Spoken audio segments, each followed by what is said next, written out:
How you doing? Wait for a few people to come on here.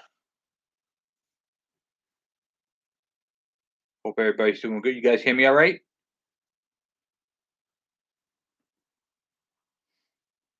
Man, another two-stroke Tuesday. It's sweet. Go. Just wait a few minutes for people to log on. Super cool. Man, it has been a quick week, huh? Quick week already. These weeks go by fast. Hey, Michael, how you doing? Just relaxing, enjoying my two-stroke Tuesday. I got a little bit of glare here. There we go. Morning. Yeah, it's a beautiful day. Beautiful day. Snowing out right now. We already got an inch. It just started happening. It's been crazy. I was out there shooting video, and I haven't uploaded it yet because it's not complete. But I was shooting my next video, and I turned around. Man, it just started coming down. I'm doing good, Michael. Doing very good. Very good. Been working on the Z50. I got to get those out of my way. Every time I go, I keep tripping on my Z50s. I got two of them, one in one shed, one in the other, and it's just time to stop putting them together. So I was out there today and sandblasting the frames. I like a little Oh yeah, thank you. Yeah, I've been posting all kinds of things. It's been crazy. It's been definitely crazy. Yeah, I've been man, 5,000 subscribers, guys. Thank you. 5,000 and over 1,000,000 views. 1,064,000. Wow. Thank you. Thank you for all your support. That has been amazing. Just, my mind is blown. It's been crazy. It's been a trip. I did a little thing on my Facebook page. The what do you call it? The race to 5,000.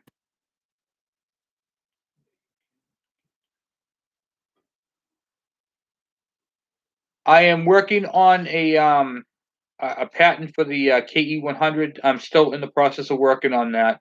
I am going to be my goal for this year is to build in a CDI ignition system with 12-volt lighting. So you have your 12-volt lighting coils, and my goal is to make it bolt on directly to the KE 100s. Is what I'm going for.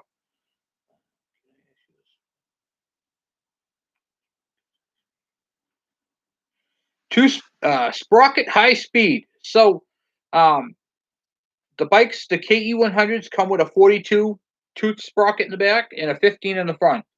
If you want to get a little faster, drop it down to a 40 in the back and a 16 in the front, and the bike will go faster. But it is going to strain the clutch a little bit, so keep that in mind. Thank you, Michael. I appreciate that. I know it's just been amazing. This has been an amazing trip. I have a lot going on this year with the CDI building a CDI ignition. We're going to be. This is not a T-shirt that going to be selling, but I'm going to be doing T-shirts. We're going to be doing hopefully with if the coronavirus lifts, we'll be doing a motorcycle, a bike ride up to Kangamangas. So, man, there's a lot of cool stuff coming on this year. Um, Trying to keep taking the channel from one level and stepping it up. So one of my goals for this channel was when I hit 4,500 subscribers to do the Two Stroke Tuesdays, and that has been absolutely great. You guys have been very supportive, and it's been awesome. And so the next step is to see, what else can I do with YouTube? Where else can this go? We've already fixed hundreds of bikes already, which has been crazy. I can't even fathom that. And not just here in America, but all over the world. And that is why my logo is fixing two strokes all over the world, globally. And so that has been an absolute blessing to be able to do this, share my knowledge, hanging out with you guys, and this is a teaching channel. I think it's funny because I was talking to a couple of subscribers on the phone. And they're like, "Oh my god, I can't believe I'm talking to Kevin Bergeron." And I'm not a celebrity. I'm a teacher, So when you guys, I want you guys to think of me as a teacher, as a friend, and I'm in your garage and I'm showing you guys how to do things. That's what this channel's about. I want you guys to get as much out of these bikes as you can, both fixing them and knowledge, and of course enjoyment. You got to enjoy what you're doing. And there's a lot of frustration that comes along with working on things. Trust me, even to this day, I get frustrated. Patience, time, and we'll just work through it. Um, the I've been working on the DS, not the DS, the Z50. Getting the Z50, I sandblasted the good frame I'm using today. I sandblasted today, got it in primer, and got it in paint. And then I just got one more coat of paint to do to that, and a clear coat, and then the frame can be put together, and then I can get that bike together the best I can, and roll it out into the shed. I'm not going crazy restoring the bike. Not doing that because I ride the bike. I don't want them restored. I like them. I like them rusty. I know they're worth more all restored, but if I restore a bike from ground up to 100%, I'm not going to want the bike. I'm just going to want to sell it because it's too pretty. I am going to be doing some restoration stuff, but not right now. I was going to do that this year over the winter, and nah, I don't want to do. I don't want to get into that just yet. Let's take this channel to that level, and then we'll cross that road. My bike is a Suzuki TS 125. My rear rim charged into a what sprocket combination? That's a good one. Hey, how you doing? So, um, I'm gonna have to look into that one for you. Um, I want to make sure that because I'm working on a TS 125. I don't know exactly which sprocket comes on that bike, so I will get back to you on that one. Um, the TS 125 is a pretty fast bike. The more speed you get out of the bike, the more torque you lose. So keep that in mind when they build these bikes. That's optimal. That's optimized. You want to make sure that you're keeping that gear ratio pretty close. Um, on a dirt bike, you really don't want speed. You want torque. You want to be able to climb and go up over all the hills and stuff. In order to do that, you want a bigger sprocket in the back and a smaller one in the front. That's the ideal for a dirt bike. A TS 125 is an on the street bike. It should be fast enough. Um, if you're finding it's not, keep the front sprocket the way it is. If you're using it for more on road than off road, um, say you have like a 50 tooth, which is what I'm using, then drop that down to like a 48. Take a couple teeth off and see how that works for you. That'll give you more speed. So the way it works, the smaller rear sprocket, the faster the bike will go, but it'll climb less. The bigger the rear sprocket, the slower the bike will be, but the faster it will climb. So, the gear that they select in the factory is kind of the in between. Is there any other bike parts to change with my?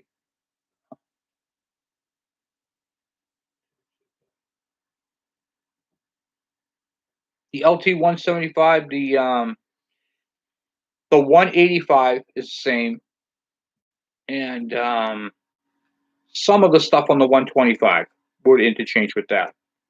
So it depends on what you're looking to do. I mean, carburetors, you're not going to want to use a 125 carburetor on a 175 because the jetting's wrong and you'll burn up the motor. Things that are interchangeable would be like transmissions, clutches, what do you call it, covers, that sort of thing. Um, that's the nice thing about having these bikes in these families. Now, the LT 125, um, crank bearings, that sort of thing are some of those interchangeable. What I would do is I would take a picture of your bike and then go look up the next bike up and the next bike down. Typically, you'll find that your bikes are in a family. They're in families, kind of like the KE, the KD, the KMs, the Kawasaki's. Those are all in a family. The Suzuki DS80, the DS100, the TS125, the TS100. Those are all in a family. Um, and of course, the DS80 is kind of like the black sheep of the family because not all the covers are interchangeable, but on the other ones they are. So it really what that's what I'm doing on the channel. I'm showing you guys different families. Like right now, I'm working on Dave's TS 125, and I'm working on my DS 100. I want both of those bikes together at the same time because I'm going to do a comparison video. You will find that the covers, the fenders, all that stuff is all the same. Yes, the KD80 and the KE100 are in the same family. Yep. The difference between the two is the KD80 has a smaller cylinder and a shorter stroke, but pretty much the carburetors are the same, the transmissions are the same, the gasket kits are the same for the most part, not the top end gaskets, but the case gaskets, the clutches, all that's the same. The yeah, so you can really get you can really get a lot of parts for a KD80 out of a KE or a KM100. Yeah. Yeah, I know, right? That'd be a good sticker. I should do that, huh? I'm out. Everybody likes that. I'm out at the end of my video. My wife's like, Kevin, that sounds terrible. I said, but they like it. They keep coming back and watching my videos.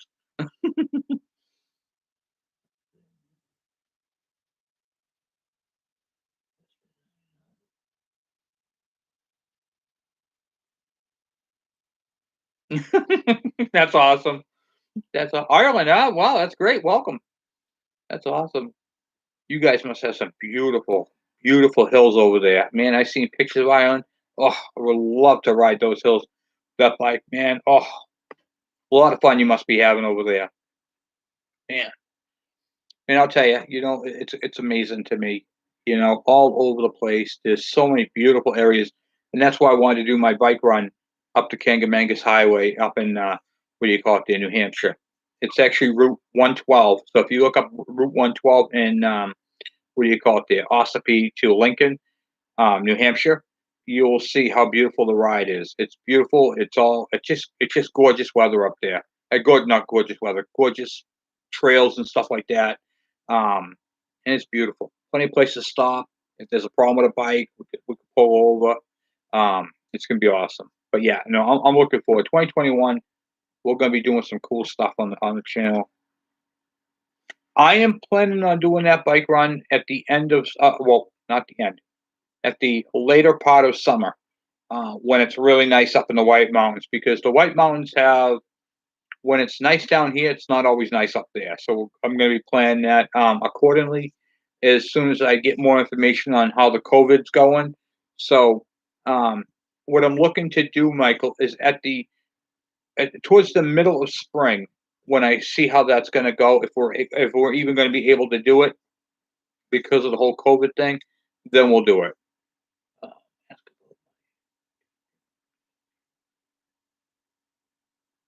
I don't know if they're the same size. That I'd have to look up for you.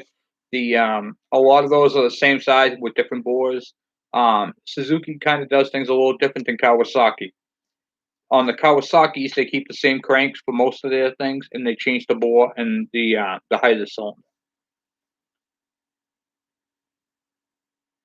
Yeah, it's one of those things where you really got to measure them. If you, I always tell people buy the manual. Always look in the manual because the manual is going to give you the bore and stroke.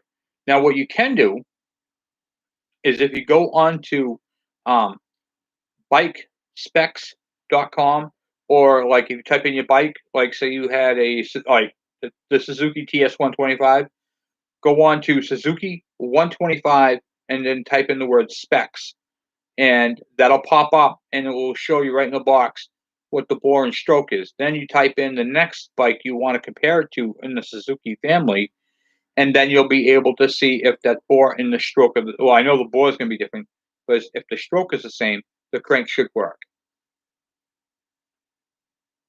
I am in Massachusetts. I moved down here.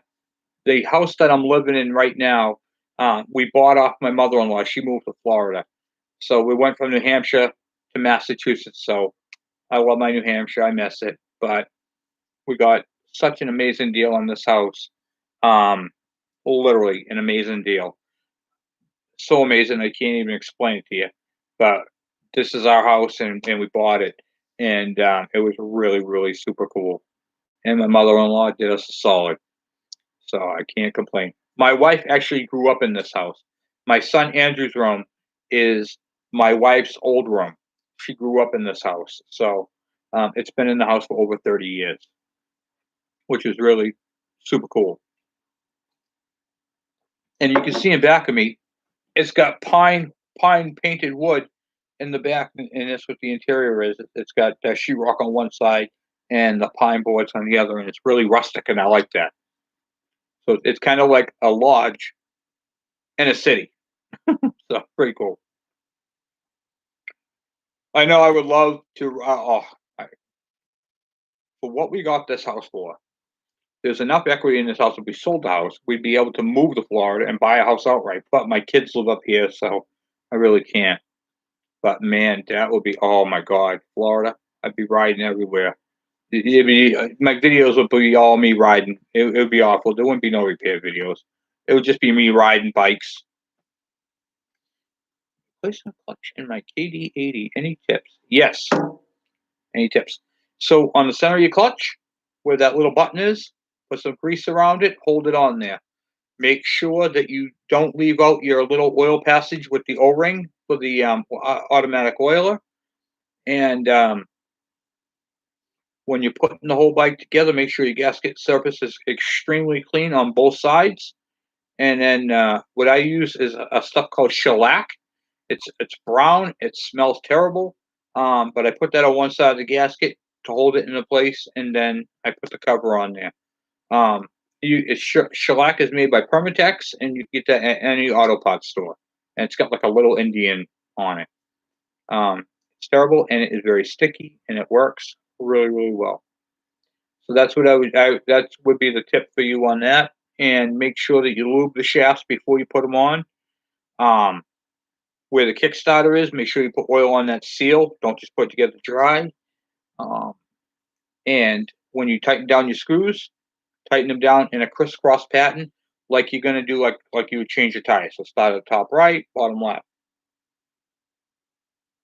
just in that pattern, and tighten them all down evenly. That way, when it sucks the cover down nicely.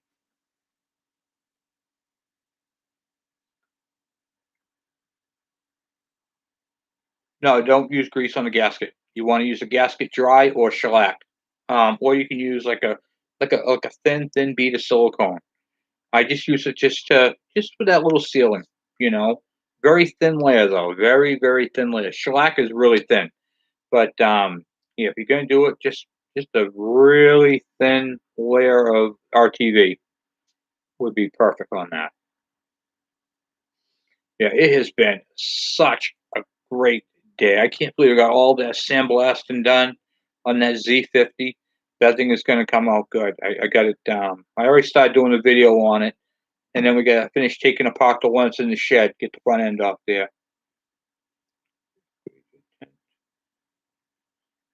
No. No, I have a heater that I put out there. The only one that I don't have a heater for is my shed itself, but the big tent, I have the heater for that, that does between 30 and 80,000 BTU. It's cold. I mean, it is, but it's one of those things where it's just part of the adventure, you know? After a while, you just kinda like, I'll get a heater for it. I just don't have one at the moment, and I can't bring that one into the shed because it's too. I got too much stuff in there. The tent heater is one of those things where it is that thing will heat up my tent in about 5 minutes to the point where you have to take your jacket off. Um, and that's at medium temp. So what happens is what I do is I crank it right up. Run it 5 minutes. It's cooking. It's hot. Everything's beautiful in there, and then I just turn it down, and I just let it basically idle, and I run it off a 20-pound tank. So yeah, it's pretty cool. That heater I got actually came from my scrap guy, and the only reason why they got rid of it was the little button you push to strike it to stop the fire. Um, it was broken, so you push on it, and the whole thing just come out the other end. So I what I did was I glued it, put it back together, and it works great. But then um, they junked a grill, and I pulled another one off the grill, and I scrapped that one. So I kept that striker. I get the majority of my parts. This has been a very big topic that people always ask me because they've been looking for parts, and I can't sell parts. The only parts that I do sell are parts that I'm absolutely not going to use. But what I do is I buy bikes. I go on Craigslist. I go on Marketplace. This is a great tool to have your cell phone. And what I do is I buy up any bikes in my local area that come across the KE, KDs, KMs, all that stuff.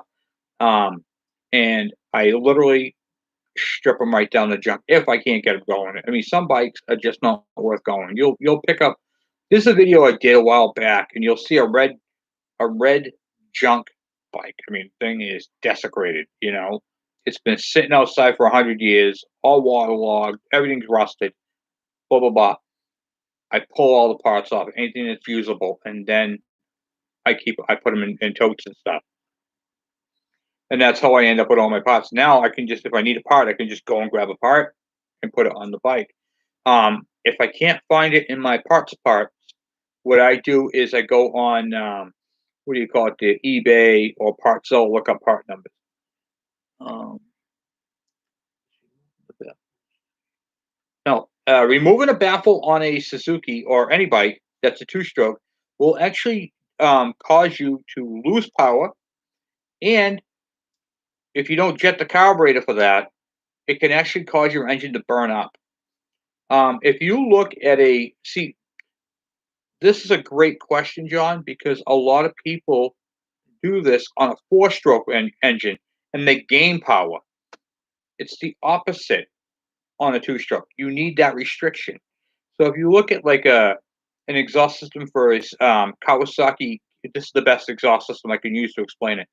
If you use a KD80 exhaust system, it's a big fat pipe comes out and it goes into this really, really tiny. Like the pipe is about, I don't know, 3/4 of an inch, and then it goes down to like a half inch.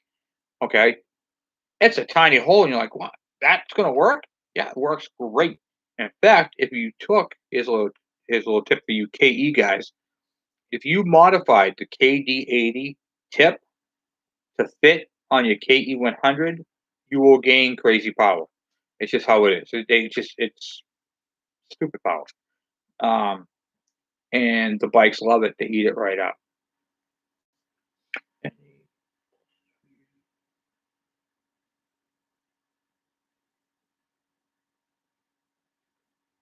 I have right now. I'm trying to find manufacturers who can make the plates. The parts are readily available. You can get the parts anywhere. The plates are the hard part for me to get. Now, I'm going to try a few other options. That's what's going to take so long. But I'm hoping to have my first plates done by the end of summer as well. There's a place up in New Hampshire, up in Littleton, New Hampshire, who does CNC machining and who's interested in this job. I plan on starting off with 1,000 plates. That's my plan. I'm going to try doing 1,000 ignition systems and see how they sell. Um, that's the minimum I can do is 1,000. So I have to do 1,000 and move them.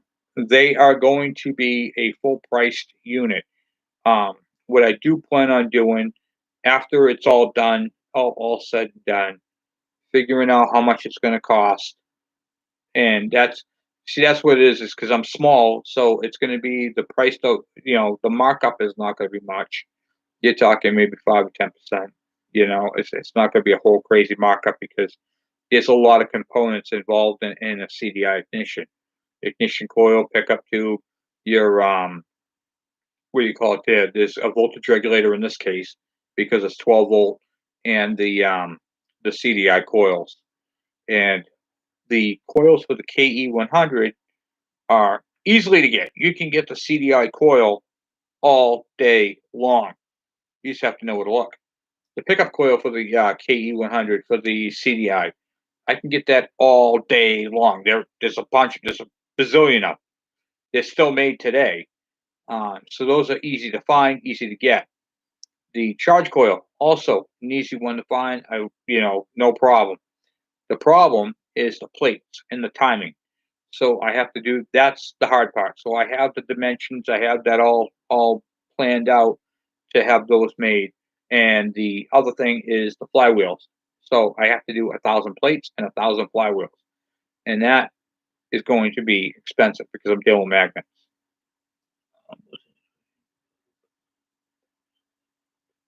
I don't source parts. The parts that I get, um, eBay. eBay, go on Partzilla, get the part numbers. Partzilla is a great tool because you can look up the actual kit numbers, and then you can do that. There's a gentleman in our forums in my KD, KM, KE 100 forum, and we call it. His name is Mohammed, and Mohammed lives in Pakistan, and he's been a great friend of mine, and he's an excellent person to get parts from. He the only problem with buying parts from Mohammed is the shipping. It takes a long time to get here. But if you need something, that you can't find like a crankshaft or a flywheel or something like that, Mohammed can get them. He's been a great friend an amazing parts supplier. They literally that's all they do over there is strip Kawasaki's.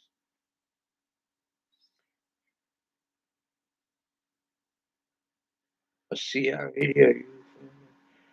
So CRE is a Honda, right? I believe it's a Honda. Yes, the CR80. I know which one that is. That's a four-stroke, ain't it? I believe that's a four-stroke. I had an XR an XR80. It was red, and I had that. I want to say like a year, not even a year, and I was a kid at the time, and that thing completely blew. I mean, when I tell you one thing, that thing. I've never laid down a bike, but I almost laid that one down. That thing will let go. I don't. Not until I get the coils are cheap. The pickup coils are cheap. Realistically, it's going to be the manufacturing that's going to be the hard part, the expensive part, manufacturing, and the what you call it there, the manufacturing and the flywheel. The I'm guessing it's going to be a couple $100. I mean, and that's like I said, that's not really making much of a profit. Oh, the CRA. Oh, is that like the Elsinore?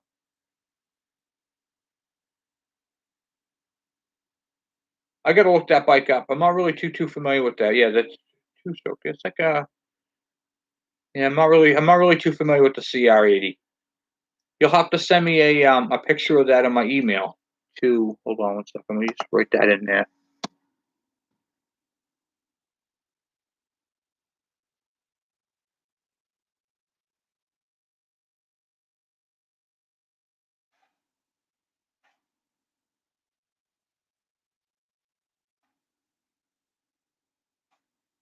All right, guys, hold on one second. I always get the book on those. I'm telling you, when you get whenever you get a bike, get the book. I have a stack of manuals for everything.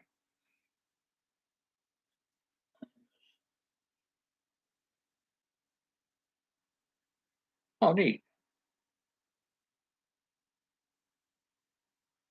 Yeah, that's what I'd like to get is a 50 Elsinore. Yeah, I want a Honda two-stroke so bad, but they're stupid money. They're just crazy money, and that is, I mean, they pop up all the time on Craigslist. Beat the heck. They're like 2 grand. I'm like, I'm not paying 2 grand for a Honda. No offense. I just not. Hold on. Let me go back. I wouldn't pay 2 grand for any bike. Period. Um, I'm cheap. I squeak when I walk. I I just can't spend that type of money on a bike. I see yeah, it is it's a lot of money for a bike. It just you think about what you're gonna have to put in. I got like 15 bikes now, and the most money I ever paid for a bike was $600 for that what do you call it there? That 1972 the heck you call it there? MT1 and never again. So all the bikes that I get, my KE 100 that I had now for oh 11 years, I paid $300 for that bike, and it's been an amazing bike. Gone through the whole thing, did everything I needed to do to it, and then I made it my own. I'm probably into that whole entire bike for probably $600. Paid three, yeah, about $600, and it's been a great bike. My KM 100, my yellow one, I paid $100 for that thing. Guy didn't even know what he had. He thought it was a KE 100. The guy was extremely rude to me. I think you guys might have heard the story. And I said, I got $100, you know. So wow, yeah, they're going for stupid money. $2,500 is a lot of money for a bike. Lot of money for a bike. Yeah, I I won't spend much money on bikes. I just won't. Even my big bike, my big black bike, my what do you call it there? My Yamaha XV 1100. I bought that at a junkyard. That was a junkyard rescue. My local junkyard called me up. Says Eric called me up. He says, Kevin, I got a bike down here. We're getting ready to close. I'm pushing it outside the gate. Come pick it up. I said, Eric, what do you want for the bike? He says, $125. Pay me tomorrow. Okay. So I shot up there. He threw it right outside the gate. I picked the bike up, threw it on my trailer, and then brought the thing home. And I paid $125 for it. Then I bought parts and pieces and everything else, and then I was up in the six to $800 range by the time it was all said and done over time.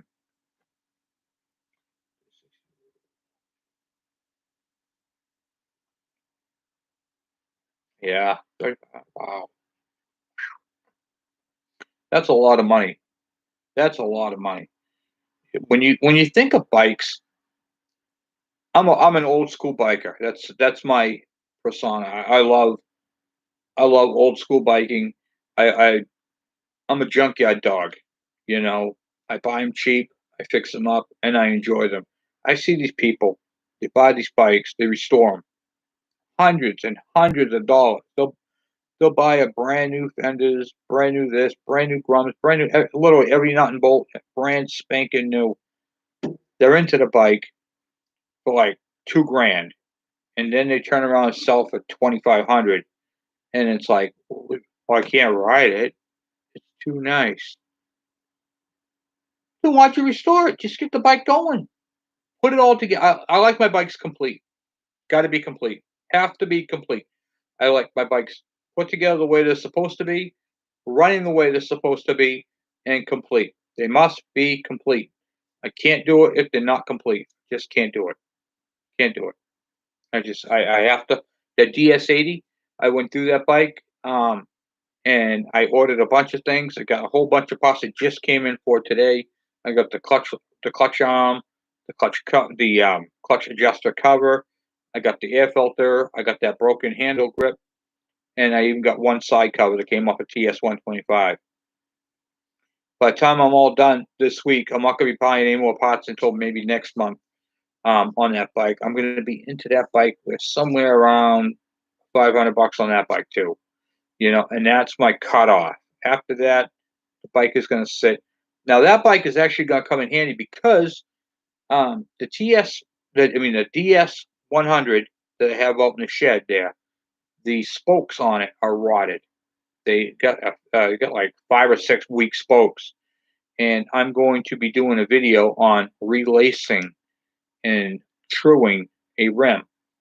So now this bike goes from being a parts bike to a bike that's put together to a profitable bike because now the bike is going to be doing some videos, which is exactly what I like my bikes to do.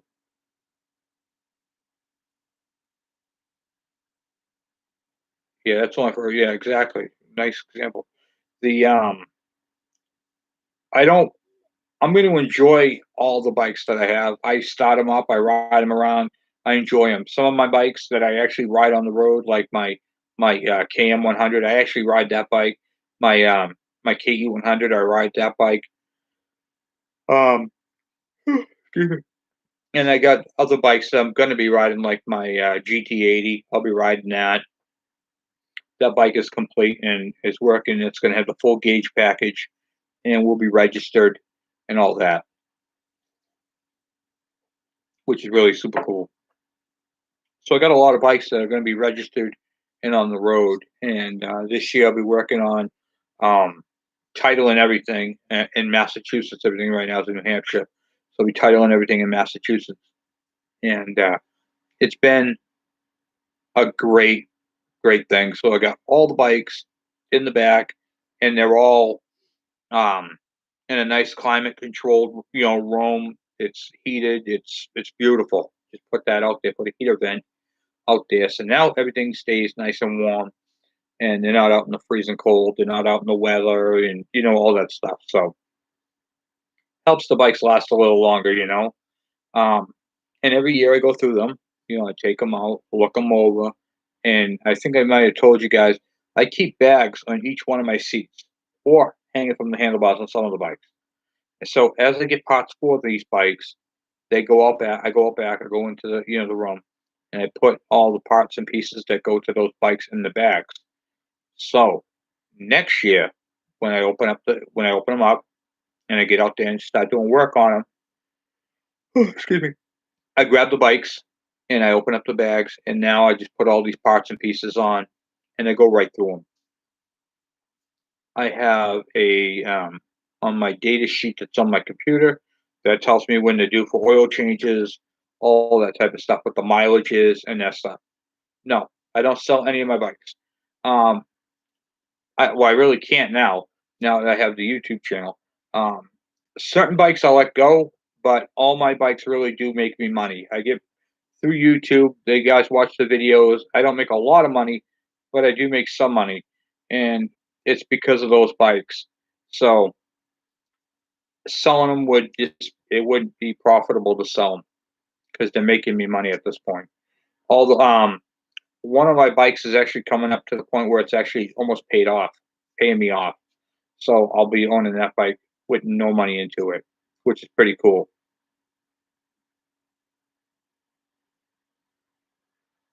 Yeah, Hondas are really known for their four strokes.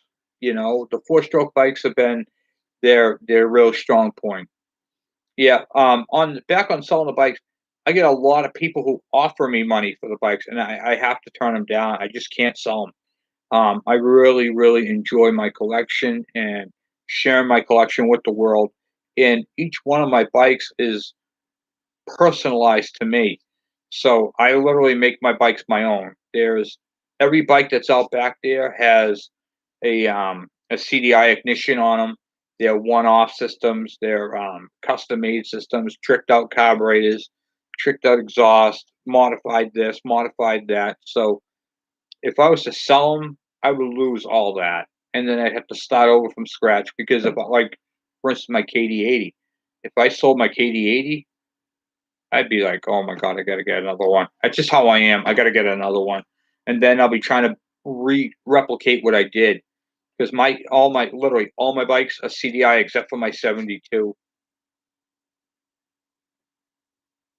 On the will be my KE 100 will be the bike I take up there. That is my favorite bike of all. In fact, that right there came from a United States soldier who had the bike in the back shed. He came back from doing his tour, and I actually let me tell you a story about that KE 100. I bought off this guy.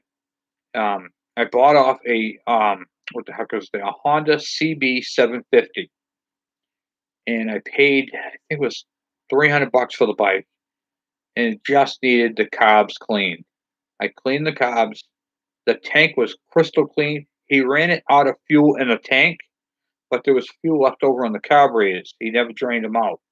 So he took the line off the tank, drained the tank, and then hooked it back up, and then did that. So, um, all I had to do that bike is clean it. So I ended up turning around and selling the bike. I made $1,500 off that bike. He calls me up. He says, "Kevin, I got another dirt bike down here, KE something." He goes, "I forgot I even had it." He says, "It's been sitting for a long time." Same thing, bad fuel. So that's how I got my KE 100. Paid $300 for that thing, and title, paperwork, book, charger, everything, tool bag, you name it, it all came with it. Even had a little brochure with it and the owner's manual. It was awesome. So yeah, it was pretty cool. That's the bike I'm taking. I love riding that thing, and it has a nice, comfortable ride to it, and it's a fun bike and CDI, so nice and reliable. Nice. Impressed. I got my KD80. What year are you KD80? I'm sorry, KD 100. I don't have a KD 100. That's what I don't have. I don't have a KD 100. I have to get one of those.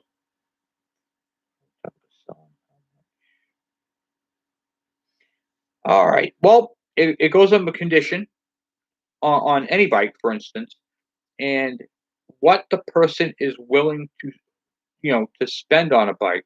What's up, buddy? Oh, can I call Jordan? Yes, go ahead. Say hello. All right, yeah, you can say hello. Hello. Okay, go call your brother. Um, so on a KD80, I've been seeing those things going for about 750. Yeah, you can get between 5 to 750.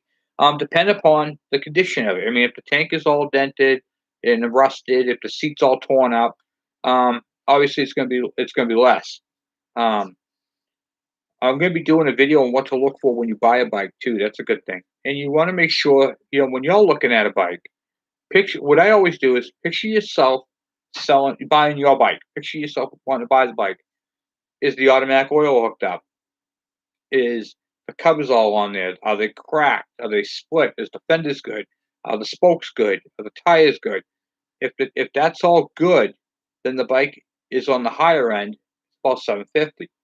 If your fenders are all cracked, missing, the automatic oiler is taken out, deleted. Um, obviously there's going to be engine damage at that point. Seats all torn up, the seat pans rotted. Um, then obviously you're going to have to adjust it, to that point. Yes, I do. I ride my KM and my KE. Both of those bikes are registered. I keep those registered year round. Those are the two that I ride continuously. Um, Yes, and a clean tank. Yes, that is a good point on that. A clean tank. When you look into the tank, you want to make sure it's not coated. A coated tank, this is a big thing, and I've been running into this a lot. Not many people know how to properly coat a tank because you can't. What does that mean? What do you mean you can't properly? I had a professional coat my tank. Nope, you didn't. You can't properly coat a tank. It's rust. No matter what you do to the rust, even if you use that stuff that turns rust into primer, it's still rust. What happens is when that rust breaks free from the metal, okay, and there's a liner in there, it creates an air pocket. Now you have a bladder. Instead of having a tank that's sealed, you now have a bladder. Moisture condensation will build up between the liner wall and the steel wall, and it will literally rot your tank from the inside out. And that is literally what they do. Then typically what happens is the liner starts to go through that hole and will puncture. And when that happens, then you have a fuel leak, and then you have to redo the whole thing over again. But typically, if I see a tank that's lined, that if I like the bike and that's the only thing, and I need to get a tank for it, depend upon the bike, I might go, you know what, I'll deal with the liner. But if it's a real POS, no, forget it. I don't want it. T82, nice. Yeah, so I mean, on what do you call it there? On KD80s, age really doesn't matter. For the KD80, a little history about the KD80. pretty much everybody had one. It was a very mass-produced bike, and everybody had a KD80. A KD80 back in the day, a lot of people just want them for the memories. Okay, I had one when I was a kid. It's one of those bikes that when you mention, "Oh, I had a KD." "Oh, what did you have?" "I had an 80." "Oh, I had one of those." You know, and then they'll tell you some crazy story. I ripped a wheelie down. You didn't rip a wheelie down the street with that bike. It was a great bike, though. You wish you did, but you know, they can do a wheelie. They are, but you didn't rip one down the street like that. But you know, they jumped it. And they did something stupid with it. And they put a performance CDI ignition on, which they didn't make one for it. You know, you always get the stories. You know what I mean? You wouldn't believe some of the stuff that I hear on the KD80, but it is a great bike. It is the most popular bike out of all the Kawasaki KEs, KMs, KDs. That's the bike. The KD 100 is actually slower than the KD 80. The KD 80 will eat a KD 100 because of its short stroke.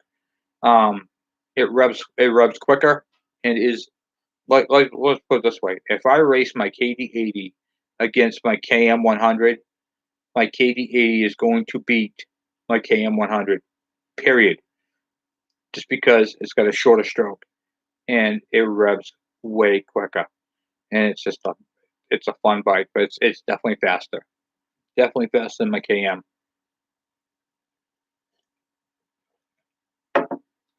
The KE 100 has a little bit more power because of its big exhaust pipe. But yeah, it does. It also sound yeah, they do. They sound good. They rip. And they rip. And they got that tiny little pipe on the back there, and man, do they hum. Hey, how you doing, Paul? Oh,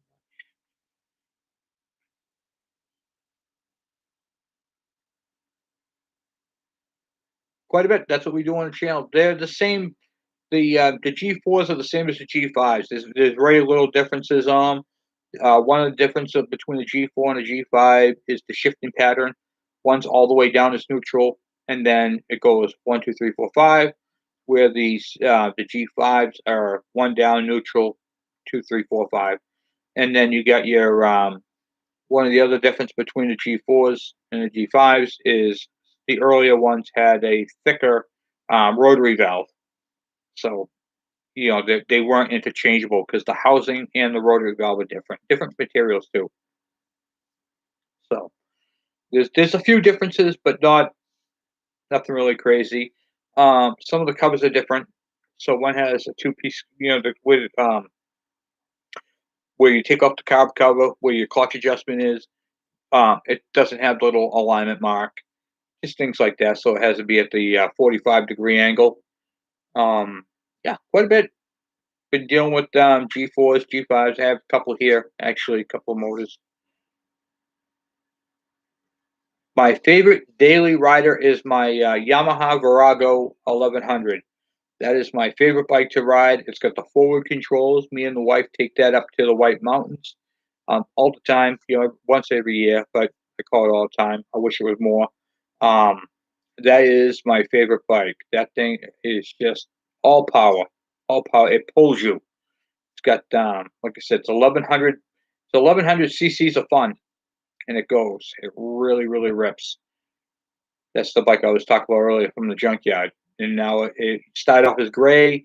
Then the tank I got was red, and then I got another bike that was black. And then all those parts and pieces made their way onto my bike.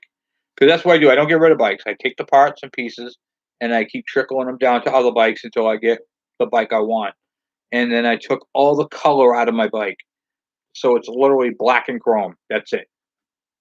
I love it. So that's my favorite daily driver. And then if it's in town or to work, it's my KE or my KM. I ride both of those on my dailies. So I alternate between all three bikes. I get a lot of crap though. People go, "Well, how can you go from an 1100 to a 100 easily?" Up on it. One you push the button starts it. The other one you kick it. But no, it don't matter. It don't matter if I'm riding uh, a 80 cc, a 50 cc, or whatever. I'm enjoying whatever I'm on. That's the beauty part about being a biker. You know, you can just hop on anything and ride it. which is one of my favorite things to do. So I love all my bikes. I want to do that Z50. I want to get that thing going so I can ride that around. That's gonna be a nice bike. That's gonna be a real nice little bike. That's the one I got from Harvey Spoon. That's the one I sandblasted today.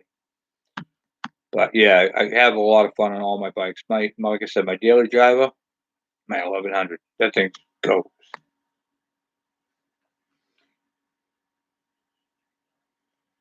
No, I haven't had any Suzuki RV90s. I mean, it's a standard bike. It's the same as the what do you call it there? The same style engine as my Chappie. Um, what do you call it there? And it's got the bigger tires. I know the bike very well. We worked on a couple of them, but nothing here on the channel yet, as of yet. Super smoky. You have to start. Check your exhaust, your baffles. Um, it sounds like your packing might be all oil soaked.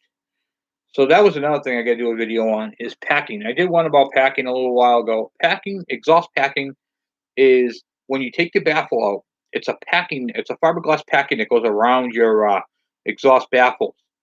If that thing gets super saturated, because don't forget, two-stroke engines are spitting oil out that exhaust. Okay, it gets into the packing. It soaks it up. It sobs it up. And then when the bike warms up, as it's warming up, it starts to burn off that oily soot. And that's what gives you a lot of that smoke. So check your baffles. I had that a couple of times.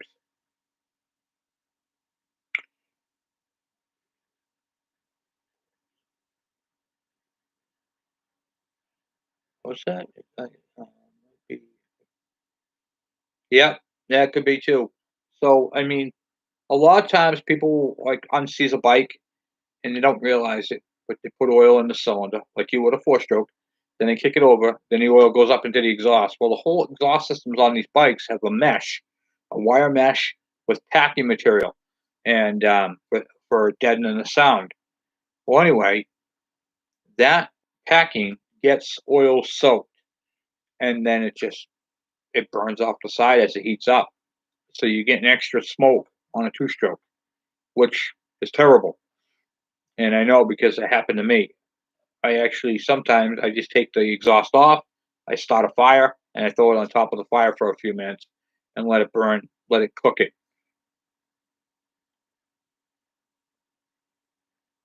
Oh, you're very welcome, Michael.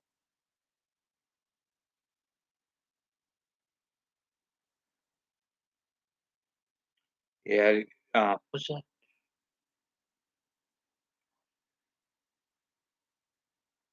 Thank you. I appreciate that. That's awesome.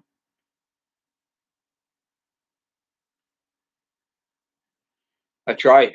I mean, when we do these bikes, I try to give you guys everything that I can for information on these bikes, and this is an honor for me to be sharing this channel with you guys and just to be doing these type of videos because we have so much information that we haven't even covered yet. Like you think this is great. Wait till we get into further stuff. And I'm trying to bring it in. I'm trying to take the channel from one step to the next step to the next step. And as we grow, and we are growing, I mean, honestly, I didn't think this channel was going to take off the way it did. So we are really just stepping it up and keep going. And we're going to be doing T-shirts and stuff like that. And I'm blown away, Michael. I really am. I'm just blown away by the power of this channel. And the people have been, donating to the channel. I have boxes of parts that people donate that I use on builds like Alvin's bike, for instance. Okay, I don't give the parts away. I don't sell them. Um, but I'm working on Albin's bike. His bike had the incorrect lights on it. I'll use a donated set of lights that go to, factory lights that will work on that. People have been literally donating money, donating stuff. I got emails. You got a package coming. I was going to buy an air filter for that DS80, and one of my subscribers anonymously sent me an air filter. I have a brand new UNI air filter for the DS80 that came in, and I was blown away. I'm just like, wow, this is amazing. And the only thing, if you guys are gonna send me something, please put a name on it so I can thank you, because I don't know who sends the stuff. Sometimes, sometimes I do. I have some people who ask me, like, um, Kevin, I'm gonna send you something. Okay, what's you mess. Well, now you have a bunch of emails with a bunch of people you've given your mailing address to, and you don't know which one of them sent you the air filter. So it's like, who do you think? That's how that is. It's crazy. What's that? Blue propane. Blue propane into.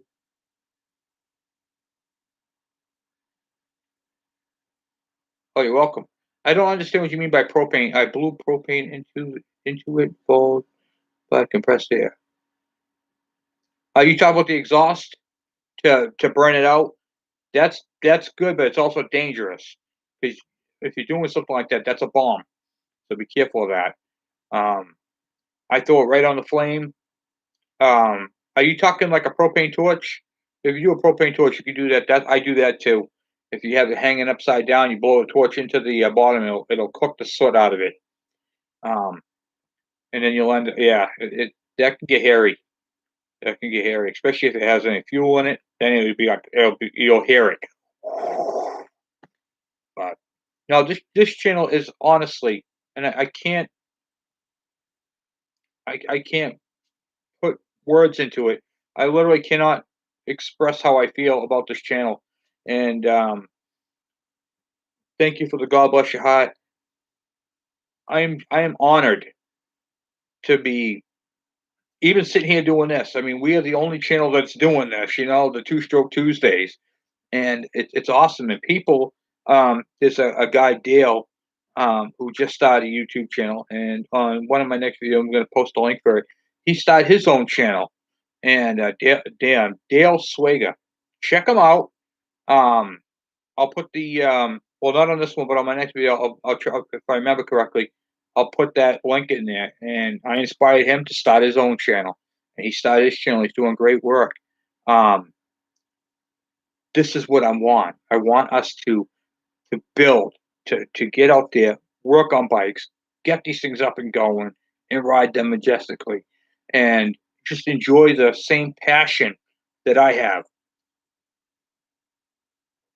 because it's an honor to be able to do this. Once again, I just thank you guys for your support. 5,000 subscribers. I got 5,033, I think it is now, and the channel's growing. The message is getting out there. People are doing. When you guys give me a thumbs up, it puts my channel higher in the algorithms. I didn't know this until recently. So when I get thumbs up on my videos, or I was it thumbs up and it was something else. Oh, shares. Thumbs up and shares. It puts my channel higher up in the algorithm. And the higher up in the algorithm, YouTube pushes the channel, and that's what helps you grow. So all these things really, really help me out as well. I don't make hardly any money off this channel. So the donations have been a blessing to be able to keep going and keep doing the channel and growing it. And I literally have been taking the money that I get from the channel and putting it back into the channel for parts and pieces to get the bikes done. That's how I'm able to keep this whole thing going. Because right now I'm not working. This is my job. I'm home. I'm doing videos. Um, Unfortunately, the weather is hindering me from being really, doing videos. The other night, the last couple of nights, it's been like 15 degrees out there, and I can't work out in 15 degrees with no heat. Too cold. The big shed, I can, but once again, to run the propane and all that out there and get all that done. So we'll be doing that again this week. It's supposed to be a little bit warmer, so that'll be a blessing. So I got to get some type of heat out in the little shed, because I'm going to be working on Dave's TS125. I've got to get that done. I'm just trying to move the stuff out of my way because I'm kind of claustrophobic in there. I've been getting a lot of stuff.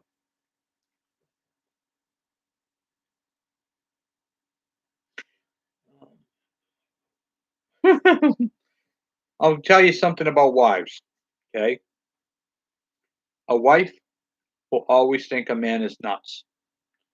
It's not you, it's them. They all do it. And if they were in our shoes, we would think they were nuts. I mean, women live longer than men because men are nuts. Just how it is. Hey, Tyler, thank you.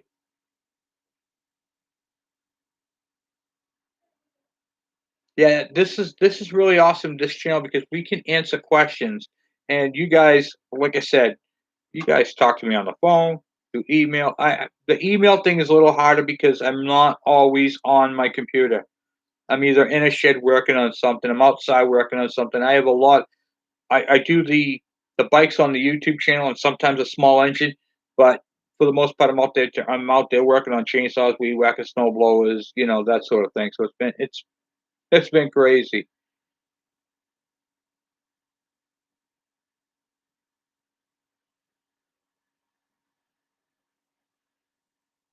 What was that? Glad I saw the video on the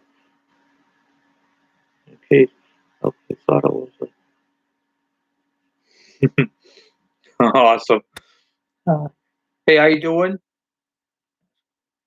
Oh yeah, you can ask any question you want. That's what we do. That's why we do this. This is a great time if you have questions or you're working on something you just don't quite know. Feel free to ask questions. That's what Two Stroke Tuesday is about. It's about sharing updates, hanging out, chilling, talking with you guys, answering questions, giving back.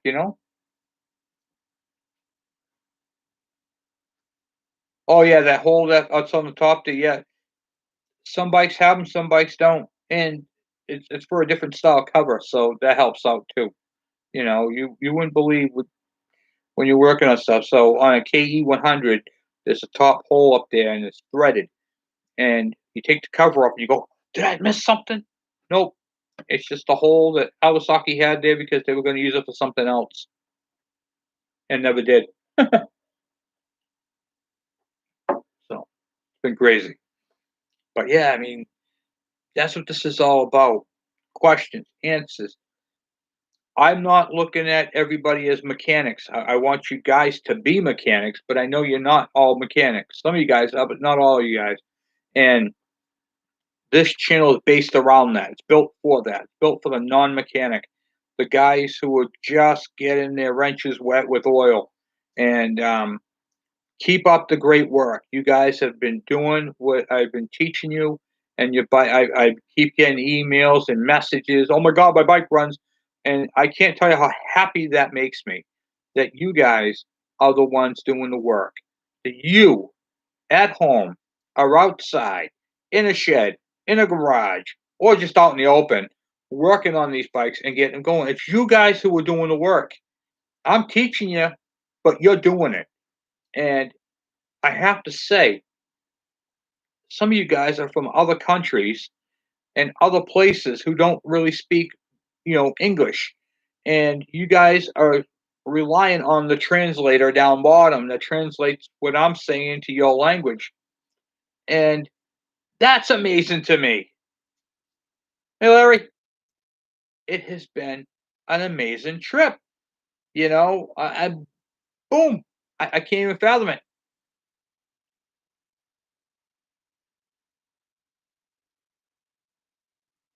Do a compression test. If you see scoring, always do a compression test. The compression test is going to tell you what the integrity of your motor is. If it's 120 or better, then you can move on to the next step.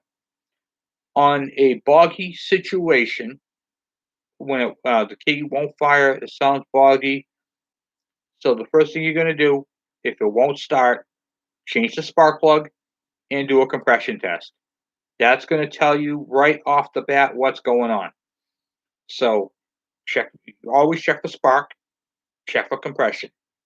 120 psi or better is good. Anything below 120 is bad. If your spark is good and your compression is good, throw a new plug in it, even if it's sparking. There's a resistor inside the spark plug. And if that resistor is bad, the plug will still spark, but it won't be hot enough to ignite the fuel and air mixture. And that is your first two steps right there. If you have a new spark plug and your compression is 120 psi and the bike still won't start, do a fuel sample. Take a clear glass jar. I showed that in one of my last couple of videos. Take a clear glass jar, take your carburetor off over the glass jar, dump it into it so you can see what's floating around. I was working on Alvin's bike and he had water in his fuel. That will do the same thing. And you can literally see it. It was just bubbles inside there. I'm like, oh, yep, look at that. And if you move it around inside there, you'll actually see the water droplets connect together. It's crazy. But those are the first steps. Check the spark. If you have spark, change the plug. Check your compression. Don't go by kicking it over. It feels like it's got good compression. Nope. Throw a gauge on it. And if you guys don't have a gauge, a compression gauge, okay?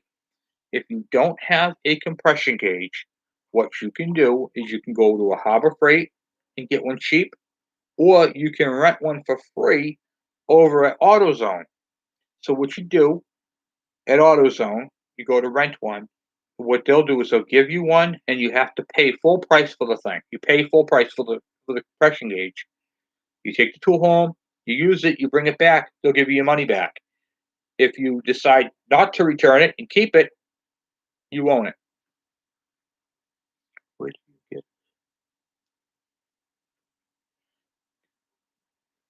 So, as a professional mechanic, I have a tool truck that comes to the house, a Snap-on guy. I got a Mac guy. I got all those guys. You guys probably won't have any of that, at your level yet. So you can go to places like Harbor Freight, AutoZone, Advanced Auto, Napa. Any of the auto parts stores will have these tools. The caliper verniers, you can get those on Amazon. What do you call it there? Amazon, eBay, all those places will have them. And you can even get a cheaper set of caliper verniers from Harbor Freight that has the digital readout on them. And I'm going to tell you guys something about tools, okay? This is very important. And I mentioned it before because sometimes you'll see me with my fancy $500 Snap-on torque wrench where the lights are on and it buzzes and beeps and makes ding ding. I also have the other style where it has the scale on it, and when you bend it, it moves the needle. That torque wrench is just as good as a $500 one. You don't need to have $30,000 worth of tools. You can get away with having a cheaper tool set. You don't need top of the line tools to do this, okay? Start off small, save your money. If you're going to be doing it on the day to day, like I do, that's why I have the tools that I have. It's because I invested the money into the tools. I was in the automotive industry for a long time, and I needed to have professional tools. So you don't need to have that. You can get away with Craftsman or Husky or anything AutoZone or Home Depot or Lowe's sells. Those are perfectly good tools to have.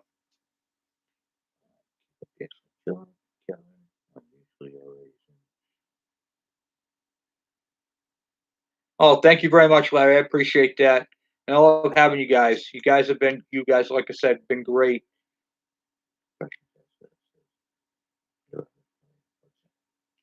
All right. So if the compression tester says under 120, that's bad. So that means you got to find out your mechanical failure. So what you do in this case, okay? Now, when you take the cylinder head off, you can see the scoring. But really, how bad is that scoring? So here's how you can tell how bad the scoring is. Take your muffler off and look in through the exhaust port, and you'll really see the scoring. What you do is you take a flat blade screwdriver and you rotate the engine so you can see the two piston rings and see if you can push the rings in a little bit. Put a little bit of pressure. Don't jab them. You don't want to scratch them. You just want to push on them and see if they move in and out. If they don't move and you're pushing on it and the rings don't move, what happens is they're seized to the piston, and that's your problem. That's why you have no compression or low compression. So, and that means you need to redo your top end. You're going to need to you're going to need to find out why that happened in the first place. Is the engine, Did I run it lean? Did I have a vacuum leak? Which caused it to lean out? Have I been running it with no air filter? Did I take the baffle out of my exhaust? Those things will ultimately burn up a cylinder, and when that happens, your compression drops down. So that would be the next step. Hold the exhaust and take a look through the exhaust port and see if you can see anything. A lot of people just pull the cylinder off. Don't do that yet. It might be something else. Could be a blown head gasket. Check your head gasket. Hold up your copper head gasket and see if you see any burnt marks. And what you'll do, I call it a happy trail. You'll see a burnt mark going from the edge of you got your inner circle. It'll be a black mark going right to the end of the gasket. That's a blown gasket.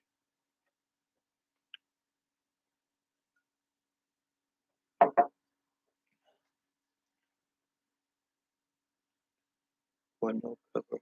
Yeah, or no cover, exactly. No cover over the case. So if you're running your bike with no carburetor cover, now you're getting dirt ingestion, which is going to burn up the intake side of the piston. So you have two sides of the piston, the exhaust side, and you have the what do you call it there, the intake side. If you see the intake sides all ripped up, that's because you ran it with no air filter or no side cover over the carburetor, and that is a no-no. That will burn up an engine because you're basically sandblasting the piston. The dirt that passes by on the road or your feet from your shoes, the engine's sucking fuel in.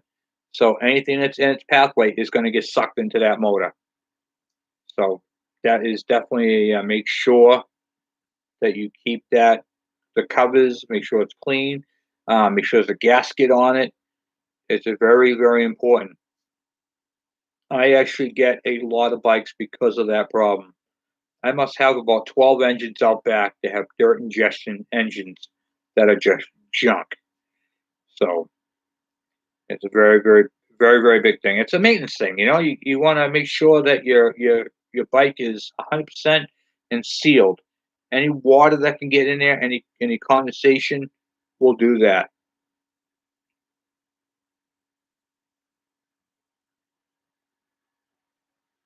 Yeah, it'll ruin a motor. It will. It'll kill you right dead in the water. Nothing will ruin a motor faster than dirt. I'll tell you that. They're not designed for it, and that's why they have an air filter. And I see a lot of people. Oh, I got the side cover on. I got the airbox. Well, what do you got for a filter in it? Oh, I don't have an air filter. Oh, well then you just did the same thing. What do you mean? Got an air filter box. Dirt goes in, accumulates, goes into the carburetor. Does the same thing. And with no air filter, you create a lean condition. It's not worth it. Take the time, do it correctly, bring it back to factory spec. I can't find an air filter. Then make one. You can make an air filter as long as you get that little cage. You can wrap some foam around it, and they got air filter material. You can buy a thing of air filter material and make your own. Just crazy glue the end, touch them together, boom, you're all done. I should do a video on that. Huh? That is a good idea. Making an air filter. That's a good idea. I think I'm going to do that. That's a good one. Because you can make air filters. You don't have to buy some fancy smancy air filter as long as you know what you're doing. And I can show you guys how to do that. It's real simple. Not hard. Not hard. And you get the material right on eBay. Yeah, I'm going to do that. That'd be some good video. Alvin's bike, we're going to put the carburetor back on and get that done. Robert's DT 400, he's sending me up the tank and some other parts. So we'll be able to be working on that 400 soon. Yeah, I think it would be too.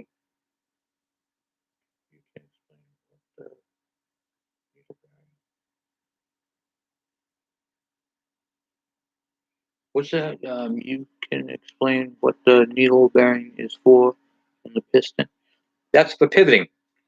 The crankshaft, the connecting rod comes up like this, and it's driving the piston up and down.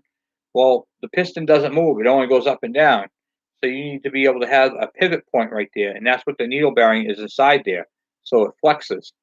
If it didn't flex, you're gonna basically drive the piston into the sidewalls.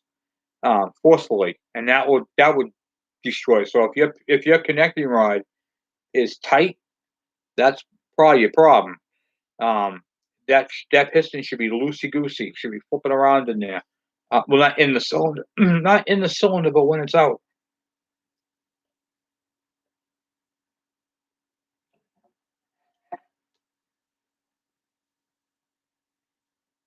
I appreciate that. Yeah. Please like and share the videos. The thumbs up, those are all huge. They really, really help me out. Needle. I don't know what you mean needle cover. The needles cover.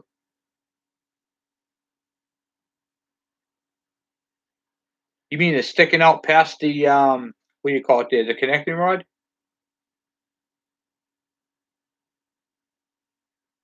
That doesn't make sense to me. There should be, yeah, you want to make sure that the needle bearings that go inside the connecting rod where the piston is, they should not exceed the sides of it. They should be right in parallel with the connecting rod, and then right in the piston. So it should be protruding out the sides of it, unless it was the wrong bearing that was put in. But it definitely needs to be nice, and it should move nice and freely when it's out of the motor. When it's in the motor, the piston should be going up and down, and there should be no. When you're rotating the crank, there should be no growl. It should just rotate smoothly with the plug out, and then that right there is going to allow the compression. It's going to be a nice smooth. Crank bearings. How you tell a crank bearing, you can literally grab the crankshaft, see if you have any up and down, left or right movement, and then when you rotate it, it should be smooth. If you feel like a growl or like a roughness in it, like you're pulling it over sandpaper, get dry.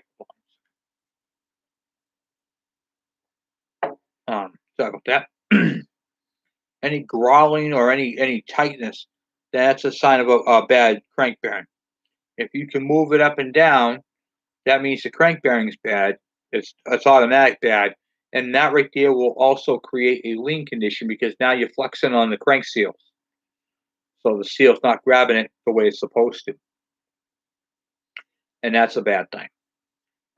Rust, any water in the crankcase. I'll tell you right now, if you have any water or any rust in the crankcase, that is going to eat bearings up pretty quickly. That rust turns into it's a scale, and it will just chew out the bearings faster than you can shake a stick.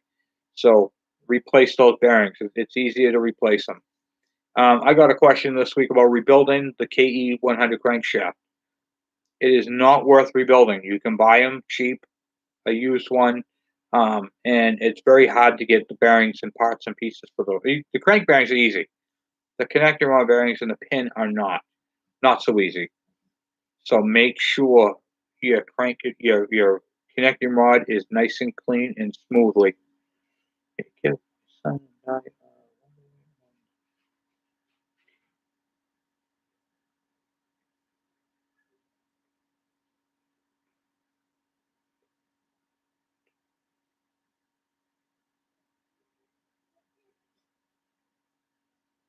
So Tony, are you trying to shift the bike with it not running or with it running?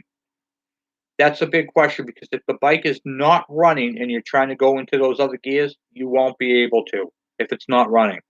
You might even get only one gear sometimes because they have to mesh together. If you're riding the bike and the bike shifts to first and second, no problem, and won't go into third and fourth, you definitely have something binding up in there. Um, what I would do is I would take off the clutch cover and take a look at the shifting drum and make sure it's got all of its pins in it.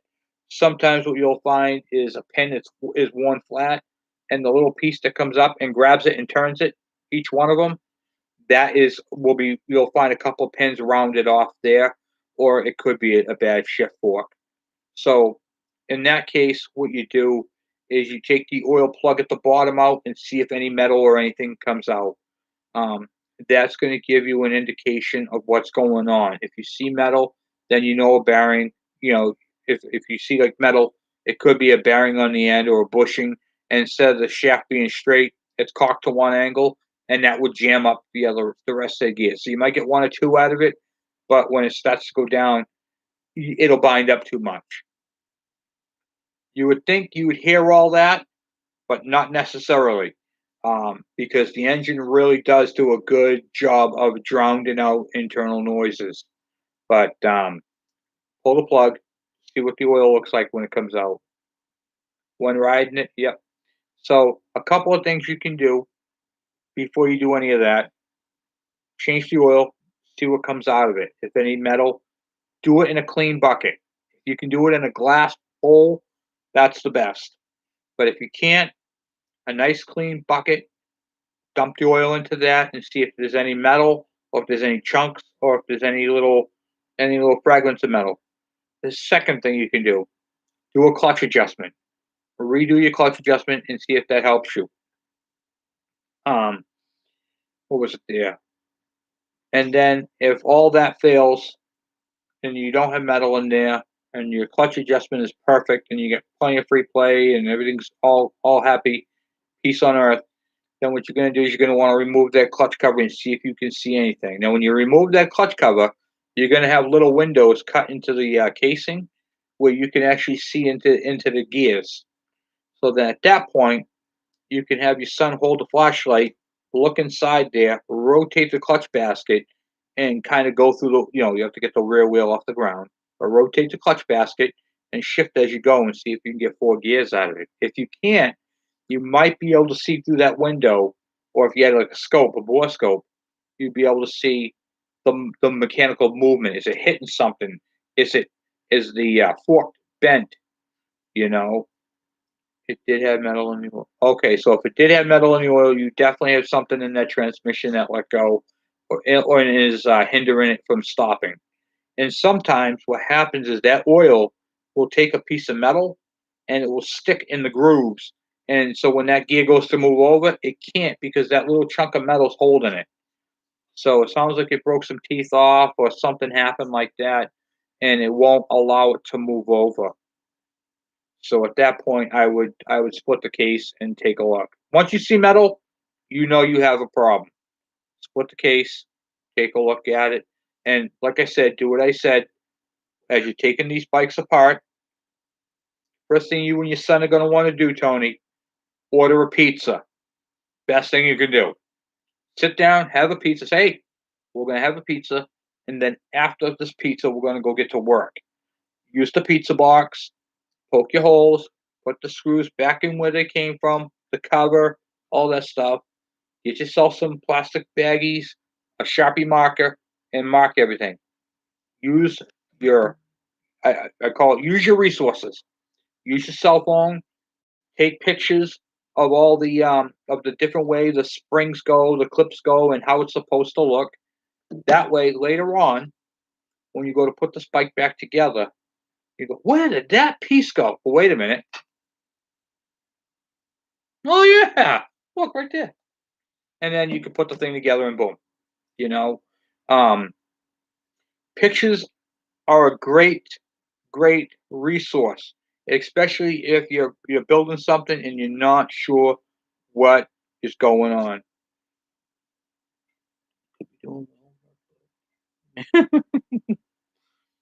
Hey, there's nothing wrong with pizza boxes, man. Pizza boxes, if you're doing your schoolwork, you should be on the phone right now. Hey, Domino's, I need a pizza over here. And then you'll have your pizza box for your next assignment. And then when your teacher says to you, what were you doing? You're supposed to get this project done. Well, I was learning about pizza boxes. You see what I'm saying? So tell your teacher that Kevin Bergeron said pizza boxes are part of learning. But yeah, no, seriously. I mean, use your resources. Gotta love Domino's. Exactly. Domino's is probably one of my favorite pizzas. And I'll tell you, I had a problem with Domino's the other day. So I ordered a pizza, a Domino's pizza, right? I ordered two pizzas and cheesy bread. and a 2-liter soda, right? I'm good. An hour later, nothing. I called over to the store. I wasn't happy. Okay? I'm just gonna say I wasn't happy. I said to the lady, says, I've been waiting for my pizza for over an hour here. And it said on the app that it was done. And she goes, oh, we're really, really far behind. I'm really, really sorry, sir. She goes, here's what I can do for you. Really nice lady, okay? So she remade my entire order, okay? Made my entire order over. Then I told her I'd come pick it up. So I went down, picked it up, and she refunded me my whole bill. So my pizza was free. And my old cheesy breads were in that little heater thing they have. They were good. She gave me the extra ones too. So I ended up with 2 boxes of cheesy breads, and the whole order was free. So you can't go wrong with Domino's. So tell your teacher that one too. That's a good thing to have. Well, yeah, you got to have toppings. Yeah. Oh, absolutely. My little guy, he likes cheese, and I like pepperoni. I like the meat lovers. Um, so yeah, you gotta have toppings. Absolutely. Yeah. I mean, a pizza. It's a round, circular Italian object, but man, it is super good for you. You get your cheese, you get your meats. I mean, it's good. Get all the food groups right on there. But yeah, seriously, these things come in handy when you're doing them. Resources, baggies, little boxes. Um, we eat Pop Tarts. Save that little box. You know, anything you can say. Medicine bottles for little fine screws. If you're working on carburetors, little pill bottles are good for having what do you call it there? Carburetor pots, jets, and needle valves and all that. Um, and,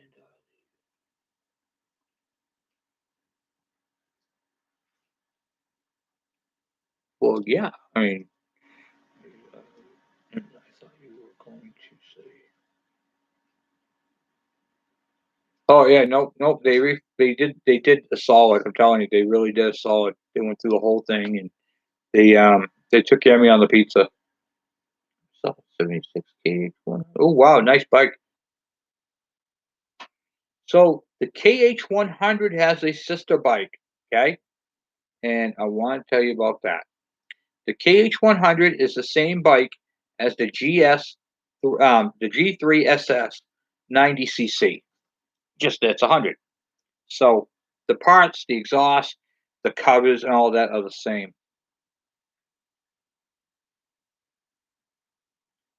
Yeah, it's cool. Yeah, that's gonna be a great bike. Great bike. Just make sure you get your two-stroke oil filled. You can go right to the gas station, fill it up. Oh, it's beautiful. What's the bare minimum? No lights, nothing. Okay, real simple. You ready for this? Bare minimum. The wiring harness that comes out of your magneto, the black wire. Hook that black wire that comes out of your magneto directly to the little black wire on your coil, and the bike will run. You're going to want to put something in there to shut it off. But if you hook that up, the bike will run and you won't be able to shut off. So make sure you put the kill switch. That's all you need. That black wire coming off your magneto going to the little black wire on your coil, it'll run.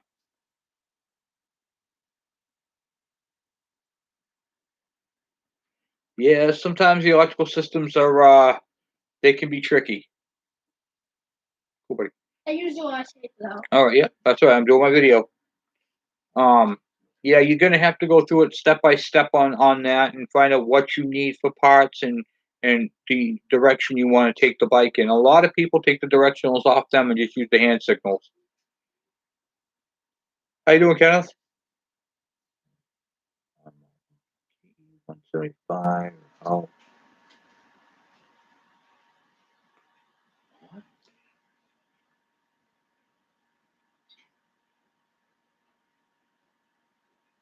oh, you're on the okay, the rotary valve. Hold on 1 second. I just gotta read this here real quick. Let's see.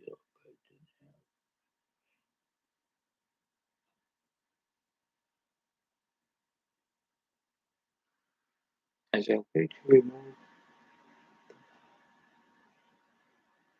It should be there. Yeah. What do you call it there? That's a spacer that goes in between there. So it should have the crank seal, then there's a spacer with a groove. That groove faces out, and the O-ring fits inside there. Oh, you're welcome. And the seal fits inside that groove, and then then the gear goes on after that. Yeah, unfortunately, it should come out, but if you can't get it out, is that the problem? It's kind of a hard ring to get, unfortunately. But you can look up that part on what I would do before I get really into that part. I would go on to Partzilla, look up the part number, and see if I can get the O-ring. And then if I can get the O-ring, I'll take a pick and pick it out. Um, yeah, it won't come out. So what you do is spray it, and then what do you call it? They use like WD-40. Let it soak. Let it sit for a while. Spray it again a couple times. Let it go through its thing, and then hopefully that breaks it up. If you can't, unfortunately, you're gonna have to just get onto it. Oh, you did get the O-ring. Yeah, so then you could take a pick set, just they have straight picks, small picks like that. And or if you had a fingernail cutter, they get that little piece that pops up, you can use that to pick it out. But you're gonna have to make sure that there was no rubber left on it. It's very critical because sometimes if those rings stick onto that collar of the sleeve, and it will leave a little rubber where it got stuck to it, and then that right there will literally, instead of being a circle, it'll be a circle with a little knot in it, and then it will leak right there.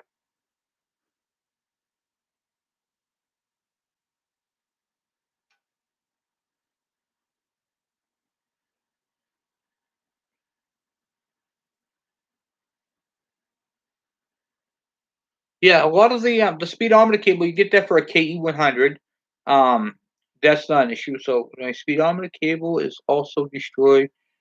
Finding has proven to be difficult. Hearing. So what you got to do is you're welcome. You got to broaden your horizon. So what I mean by that is your bike is a KH 100, so you can look at a KE 100. You can look at the G3 SS. Um, you can look at all those bikes. You can look at the KE 125, the KE 175, and the KE what is it? The 185. You can look at all those bikes. That's the same cable. It's all the same family, so you can use that same cable. Um, I believe even the Suzuki's using like the DS80 has the same cable. So no, Suzuki DS is different. The end of it's different. One's slotted, one's not. But yeah, you want to broaden your search because if you're looking for just a KH 100, you're limited. If you go outside those parameters, you'll be able to find from a different type of bike. Yeah, you're not going to find the exact one. The difference is it's the length. That length is going to change the part number. What you're looking at is the two ends. Um, so if you got one for a KE 100, it's going to be like maybe a quarter of an inch or a half inch longer. You don't care about that. You just want the thing to work correctly. So that'd be okay. That'd be a perfectly acceptable um, cable to use. Just when you're looking at the pictures of it, make sure you match the ends of it up.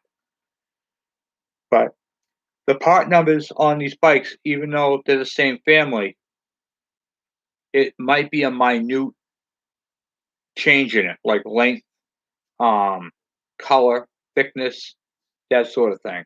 But as long as the cable ends are the same and it'll reach, you're okay with that. I do know that the KH and the KE are the same cable, well, not same, different part number. KE's a little bit longer, so and it's a fraction of an inch, I think. So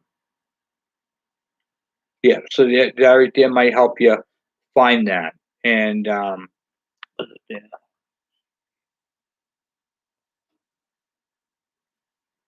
yeah, just ensure that the ends are the same, and it should work just fine for you. And Oftentimes, what you'll do is you'll see, like, um, you'll have to route it differently if it's really, really long, but in this case, it's not. I know you can use it because I've used them before. I've done it before. That's how I know it's a little bit longer on the KE. But the part numbers are different because of that. So keep that in mind. Part numbers are gonna range all over the place, and Kawasaki is terrible at part numbers because the way they cross reference. So you can be looking at the same cable, the exact same cable, but Kawasaki changed the part number, and now that cable you're looking for has, believe it or not, a different part number, and you're just like, well, I didn't know. Is that the same part? That's the problem, And there's no on these older bikes. There's no cross reference guides, so match the ends. And I do know that the KH is has a shorter between the handlebars and the axle, a shorter treble. So I know the KE will fit it no problem. So, just like I said, make sure you match your ends because I don't know if the country. I believe that the it doesn't really matter what country you're in, but the ends should be the same. I know certain things are like that. They use one cable for America, one cable for England, one cable for wherever. So make sure you always match your ends. You know. So hopefully that helps you with that. Hopefully that helps you. So we have got some stuff. I painted that Z50 frame, and tomorrow, if it's nice, I'm going to clear coat it, and we can start building that. Oh, you're very welcome. That's what we do on this channel. Ask the questions, and we'll try to give you the answers, or the best answer we can give you. Hold on a second. Weird question. My 1988 KE100 doesn't have an oil level screw.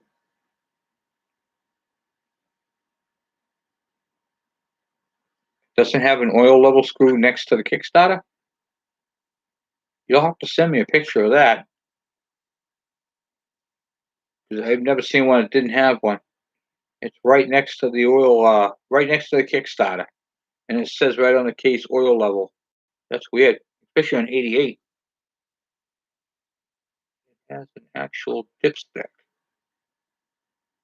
Someone changed that whole thing. You definitely want to send me a picture of that. That's pretty neat because where the oil dipstick is supposed to be, if you put a dipstick in there, it's going to run into the clutch.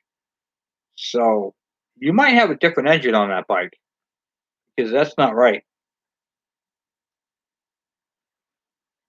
Unless they put an older engine on there. The older ones they might have put an older engine on your 88 because the only bike I can think of would be the early G4s would have a dipstick.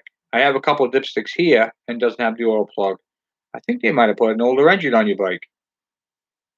Suzuki operates too high revs. When I reduce the gas, revs go too slowly. That's an air leak.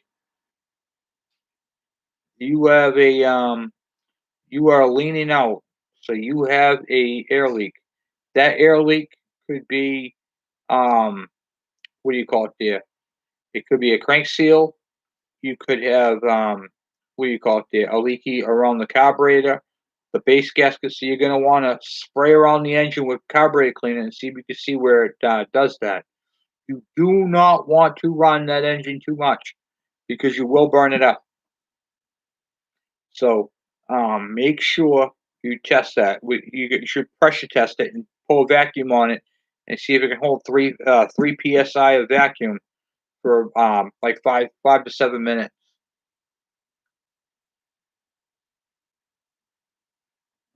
As well. Yeah, it probably looks legit, but I think you have I think you have something. I don't think that's right for for that bike. Definitely want to send me some pictures of that though. I'm interested because an 88 is the same as the regular KEs that I have here, so there shouldn't be any.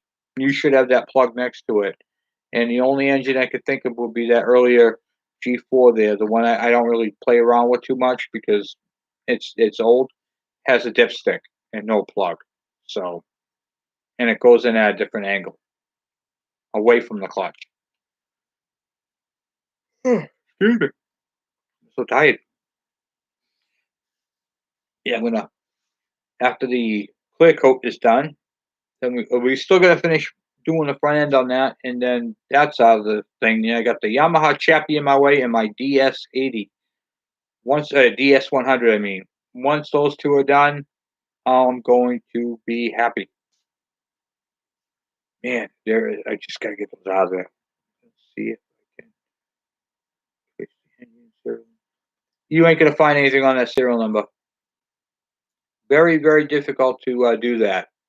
You're better off to what do you call it? To take a picture of it. You know what? You can use Google Lens. It's an app. Excuse me. It says Google Lens, Lenz, and take a picture of it, and you might be able to. It might identify it for you. That'll probably be your best bet. Definitely be your best bet because I mean the older serial numbers were just so difficult. They have books and stuff on them, but trying to find them is just very, very difficult. And yeah, that would be definitely.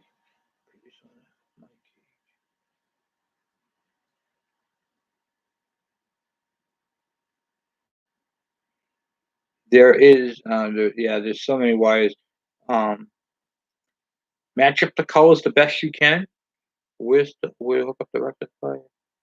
That's over by the battery box. And the rectifier on your bike is a tiny little diode. It has a diode symbol on it, and you have one terminal going this way and the other one's going this way. So it's like look like that, and it's polarized, and it'll have a white wire going into one side of it, and I believe either a blue or a brown coming out the other end, depending upon what harness you have. And then it goes up to the charging system, and that's pretty much it. So your bike would have like the pink wire, the blue wire, the yellow wire, the black wire, and the green wire on the magneto. The pink wire is for your headlight. The blue one goes to the back, and yeah, you're going to have.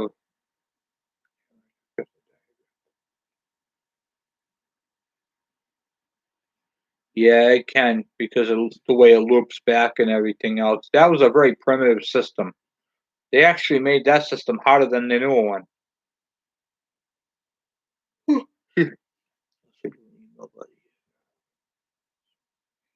Yeah, definitely. That'd be awesome.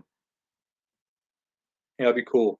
And I'm curious on that because typically you don't see that. So,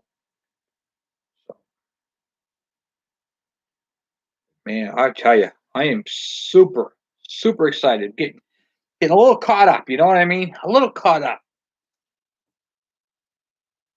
The one step mini bike is at least together. I can bring it out back and put it with the clan where its brothers and sisters are. And I want to get the DS80 out of there. Keep calling it DS80, DS100, and the Z50.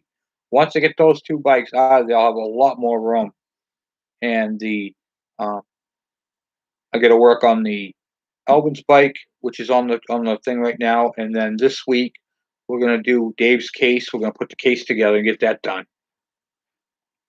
Um, I want to get that motor built so we can put that back on the frame. And then after that, we have Robert's bike. And then after Robert's bike, we have the two GT80s. So we literally have a lot of bikes to do. And then we get back on my 87 KE100. We have all my other bikes back there that a whole bunch of stuff has come in for, and there's in bags on top of the seats and hanging from handlebars. So we gotta get all those bikes up and going. Man. Oh, and we have the LT 125s out there, which we have to go. I want to hear both of those bikes running. That's a must. I got to hear both of those run. And I was only going to do one. I can't just do one, and the other one's okay. We're going to build one, and then take it to the next step and see where we can go with the other one. So that'll be fun. Um, that's pretty much it. That's pretty much it. We got we're getting caught. Well, not caught up. We're not anywhere near caught up, but I have enough stuff to bring us right through spring, and who knows what's coming in after that. You know, because the way we get bikes and stuff like that's crazy. We got a Suzuki out back. I got to identify. It's a motorcycle. I need to get a tank for it. A lot of projects, a lot of builds, a lot of stuff. I got to do my KE 102 build. I got to get back on that. Got a lot of things that need to be welded. So once you get all that, Robert just sent me up his kickstand. So that'd be cool. That'd be cool.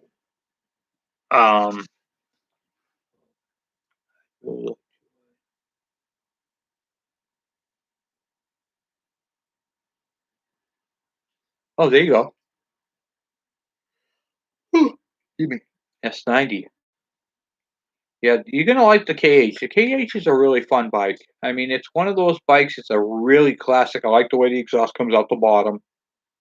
Um, it's a longer bike, so it's more comfortable. And I mean, that bike right there, you're gonna love it. Once you get riding on that thing, you- yeah. Oh yeah, 700 still on a KH. They're rare. You don't find them all, especially where I live. There's hardly any KHs around. The only one I had was that blue one. I ended up taking it all apart because it was so bad. But I mean, they're great bikes. So yeah, you're gonna really like that bike, especially for riding around campus and as a little commuter bike. That's perfect. That's a nice little bike, and you're gonna do like 55, 55 miles an hour on the thing is the top speed on the bike. I mean, it really cruises. I mean, your average speed limit's what, 45? You know, 35, 40 miles an hour. So that bike is just gonna hum right along and get you right to where you gotta go. So that's a fun bike. Definitely a fun bike. So can't complain about that. That is good. You're gonna like it. We have let's see, what else we got going on? We have the other bike, the other Z50. I'm not gonna put together. I was gonna put together both of them. I'm only putting together one for now. Um, just because of the condition of it. So it needs a lot of work. I'm gonna do it slowly. Yeah, can't stop yawning. I'm tired. Um, so it'll be great to get around.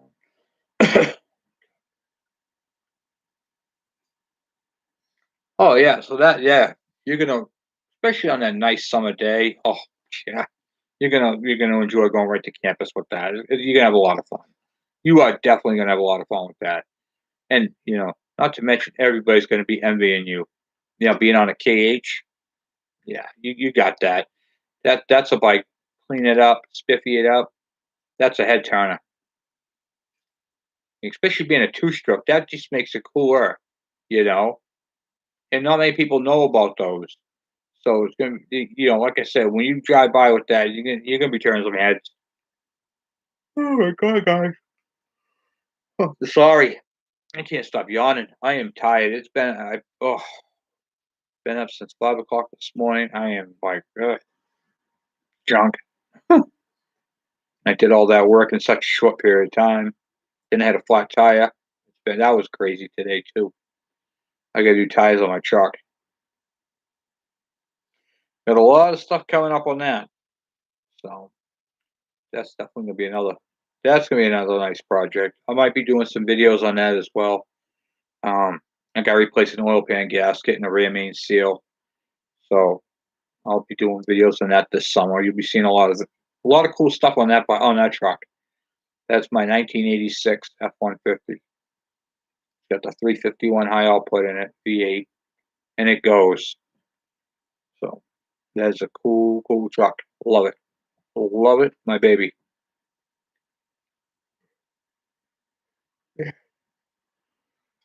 So is anybody doing anything fun, exciting lately on their bikes? Any modifications? Any customizations? Those are pretty cool. I love seeing the customizations. All right, Larry, I'm out. Yeah, I gotta be getting off soon myself. Yeah, customizations. I love seeing those. I like seeing what you guys are doing with your bikes because it inspires me to be creative and to do something different with my bike. Sounds good. Two Stroke Tuesday. Oh, you're very welcome. Thank you. Yeah, no, I understand that putting it together. It can be a that can be a nerve-wracking thing when you're just trying to get them back together. Awful. Trying to get mine. Hey, have a good one. Thank you. Thank you for hanging out with us. It's really a lot of fun having you guys here. It honestly is. It honestly is. I'm actually been on long. I was supposed to end this tonight at 8 o'clock. 8:48. I will. Thank you. So I'm going to end it here, guys. I want to say once again, guys, thank you for hanging out with me on Two Stroke Tuesday. It means a lot to me, and I know it means a lot to you guys. Just chilling and going back and forth and answering questions and asking questions, and once again, from the bottom of my heart, you guys are awesome, and I really appreciate all your support. You guys have been some of the greatest fans I could possibly ask for. So keep up working on those bikes and do not give up.